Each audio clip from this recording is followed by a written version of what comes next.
share materi tentang trigonometri yang bagian kedua, yaitu perbandingan trigonometri pada segitiga siku-siku. Oke, setelah sebelumnya saya sudah posting materi ukuran sudut itu untuk awalan pada materi trigonometri. Sekarang kita akan mengetahui apakah yang dimaksud dengan perbandingan trigonometri pada segitiga siku-siku. Baiklah, selama ini waktu di SD ataupun SMP kalian sudah mengenal bangun segitiga, yang salah satunya adalah segitiga siku-siku.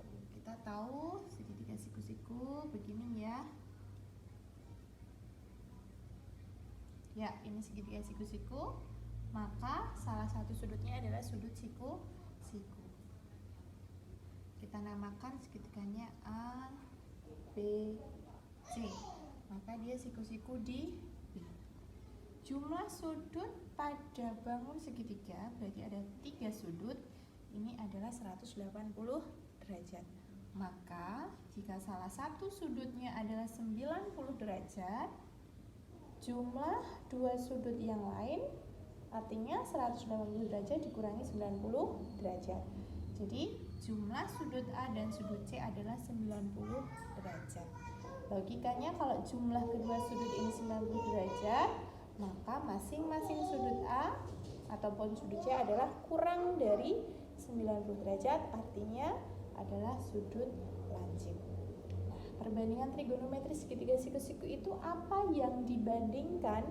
Yang dibandingkan adalah sisi-sisi unsur dari segitiga ini. Segitiga pastinya ada 3 sisi. Di sini ada sisi AB, ada sisi BC, dan ada sisi AC. Begini ya. Nah, sebelum kita namakan sisi-sisi tersebut AB, BC, dan AC, ini secara umum dalam segitiga siku-siku ini Bang tadi bilang bahwa salah satu sudut A atau sudut C merupakan sudut lancip. Nah, itu yang akan menentukan perbandingan trigonometrinya. Jadi kita ambil salah satu sudut lancipnya. Misalnya kita ambil di sini adalah sudut C. Saya beri nama sudut alfa. Nah, memberi nama sisi-sisi ini tergantung pada letak sudut terhadap sisi atau dibalik sisi terhadap sudut. Jadi poinnya adalah kita melihat sudut lancipnya di sini. Maka sisi AB, jika sudut lancip berada di sini, sisi AB itu berada di mananya sudut lancip? Sisi AB berada di depan sudut lancip. Maka AB kita namakan sisi depan. Sisi BC di sini. Ini BC. Sisi BC ini di mananya sudut lancip? Banyak yang selalu bilang bahwa itu di bawahnya sudut lancip. Tidak. Sudut dan sisi kan dalam satu kesatuan. Maka kita namakan sisi BC berada di samping sudut lancip. Maka BC kita namakan sisi samping. Begitu. Dan yang terakhir adalah sisi AC. Sisi AC dalam segitiga siku-siku dibandingkan dengan sisi AB dan sisi BC, maka sisi AC pasti yang paling panjang. Maka sisi yang paling panjang ini semua sudah tahu namanya adalah sisi miring dalam segitiga siku-siku. Oke? Jadi unsur pada segitiga siku-siku secara umum saya pakai segitiga ABC. Jangan ini yang dihafalkan, tapi ini. Jadi ada sisi depan, sisi samping, dan sisi miring. Oke? Sudah paham? Jadi jika sudut lancipnya kita rubah, misalnya sudut lancipnya berada di sudut A, maka sisi depannya siapa? Depannya sudut A adalah sisi BC. Sampingnya sudut A adalah sisi AB. Maka sisi AC tetap menjadi sisi terpanjang, yaitu sisi miring. Ya, sudah ya itu. Nah, baru kita akan melanjutkan perbandingan trigonometri itu sudah apa saja. Yang pertama, sorry spidolnya udah mau habis. Perbandingan trigonometri yang pertama adalah sinus. Bu Anggi bilang tadi patokannya adalah letak sudut lancip. Sudut lancipnya ada di C, kita namakan alfa, maka sinus alfa.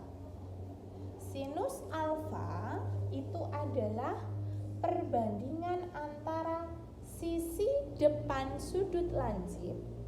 Jadi sisi depan dibagi sisi miring. Oke, dalam hal ini sisi depannya adalah AB dan sisi miringnya adalah AC. Perbandingan dasar dulu. Yang kedua adalah kosinus alfa. Kosinus alfa adalah perbandingan antara sisi samping sudut lancip dibagi sisi miring. Dalam segitiga ABC ini maka sisi sampingnya adalah BC dibagi AC. Dan yang ketiga, perbandingan trigonometri dasar yang ketiga adalah tangen sorry spidolnya habis. Tangen alfa, tangen ya. Ini adalah perbandingan antara sisi depan dibagi sisi samping, yaitu depannya siapa? AB dibagi sampingnya adalah BC. Yap, jadi perbandingan dasar trigonometri ada 3, sebenarnya ada 6, tapi yang ketiga selanjutnya adalah kebalikan dari sinus, kosinus, dan tangen. Jadi intinya perbandingan trigonometri adalah perbandingan antara sisi-sisi pada segitiga siku-siku yang meliputi sisi depan, sisi samping, sisi miring. Sisi depan dan sisi samping ditentukan dari letak sudut lancip. Oke, ini dulu materi dasar tentang perbandingan trigonometri pada segitiga siku-siku. Video selanjutnya adalah contoh soal dan penyelesaian dari materi perbandingan trigonometri segitiga siku-siku. Baik, boleh diulang lagi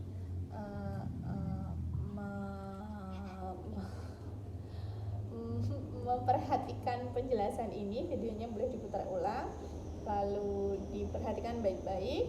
Setelah itu nanti saya beri contoh soal dan penyelesaian dan masuk ke tugas 2, yaitu menyelesaikan soal tentang perbandingan trigonometri segitiga siku-siku. Oke, terima kasih atas perhatiannya. Selalu dibuka kelas 10 MIPA 2 Matematika Wajib dengan Google Classroom kalian. Semoga kita semua tetap tenang, tidak panik, jaga kesehatan, tetap belajar, kerjakan tugas dengan baik. Oke, dadah.